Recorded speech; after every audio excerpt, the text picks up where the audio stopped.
10. Major movement toward a more peaceful relationship between China and the U.S. tonight as they settle on a possible trade deal. Good evening. I'm Ann Emmerich. And I'm David Andrews. President Donald Trump says the agreement is as good as done, but the details remain vague. News 10's Riley Connell here in studio tonight with what we know so far. Riley?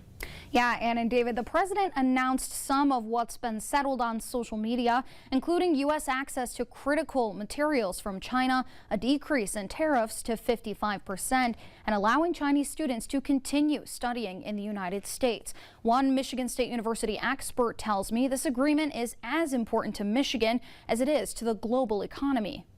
Problem with these trade agreements isn't so much of maybe the trade system needed to be improved, but it's how you go about doing it. Growing tension between the United States and China heading for a cool down. President Trump says a trade agreement is just a signature away from being settled. His Commerce Secretary maintaining that both countries are putting in the work. We both have our presidents behind us, pushing us to make sure we take care of our respective sides. An agreed upon framework for a trade deal includes access to magnets and rare earth metals for the U.S.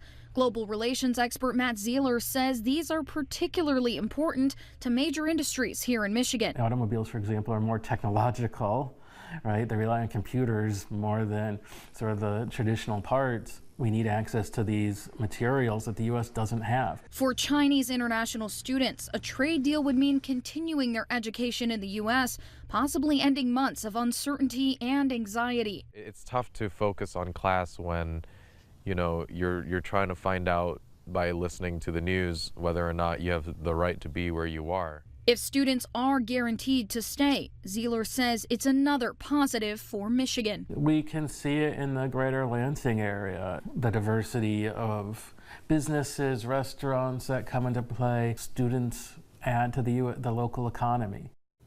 But Zeeler adds he believes the uncertainty here is not quite over, knowing the Trump administration has been quick to change its economic policies. As for Chinese students, Michigan State University tells me it is too early to comment. And back to you. All right, Riley, thank you. According to President Trump, he and China's President Xi Jinping will work closely together to open up China.